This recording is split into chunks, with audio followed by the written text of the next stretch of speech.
Omwogezi wa poliisi munda mu ggwanga Uganda Hassan Kasingye awadde alipoota y'emisango egyakolebwa mu ggandalo lya Pasika era n'ategeeza nti okutwaliza awamu mu ggwanga lyonna Bannayuganda basanyukira mu ddembe so ng'ate nabo abazza emisango abatono ddala nabo baakwatiddwa.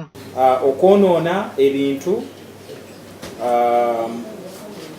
ne criminal trespass twafunayo omusango gumu naye okutwaliza awamu eggandalo lino lya Easter mu ggwanga lyonna okutwaliza awamu byali bya ddembe, abantu bali celebratingira mu ddembe, beeyagalira mu ddembe mu bifo ebisinga mu ggwanga okuggyako gino emisango.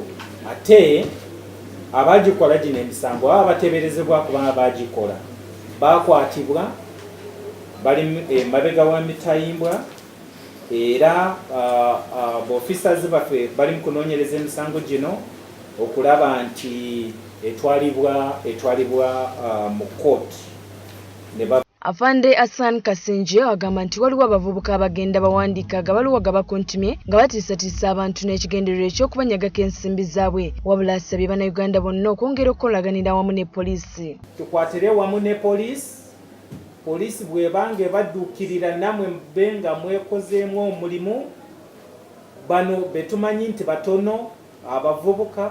Okwogera bino Hassan Kasingye asinzidde ku CPS wano mu Kampala mu lukuŋŋaana lwa bannamawulire era nga wano wayanjiridde bannamawulire CP Hilary Odoch okuva mu kitongole ky'ebyobulimi kya poliisi ekya Commandant Agricultural Police Unit era n'ategeeza nti ng'abalimi bagenda mu maaso n'okulima vanilla waliwo ate abamubbanga bamunogera mu nnimiro ng'akyali ebyalo Omulango okuvaayo bawandiikira abantu bazza abalimi ba vanilla bonna era n'ategeeza nti bo bazze okubayambako okumalawo ku nsonga y'okumenya amateeka.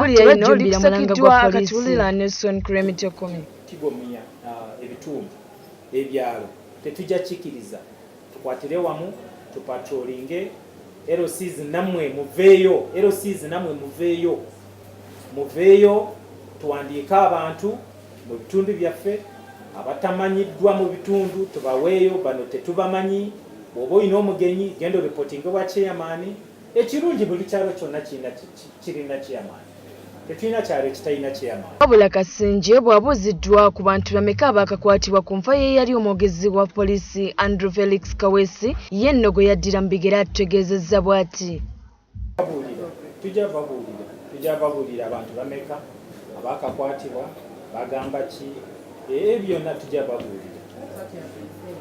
Yes, that's what I've been saying and that's what I'm saying.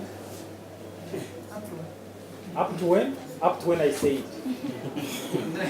Okwogera bino Hassan Kasingye asinzidde ku CPS wano mu Kampala mu lukuŋŋaana lwa bannamawulire era nga wano wayanjiridde bannamawulire CP Hilary Odoch okuva mu kitongole ky'ebyobulimi kya poliisi ekya Commandant Agricultural Police Unit era n'ategeeza nti ng'abalimi bagenda mu maaso n'okulima vanilla waliwo ate abamubbanga bamunogera mu nnimiro ng'akyali muto.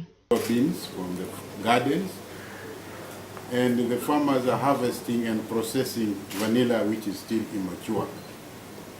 This compromises the quality of the vanilla crop which is exported to the outside market, hence making farmers lose out on what they would have otherwise gained if the crop was mature.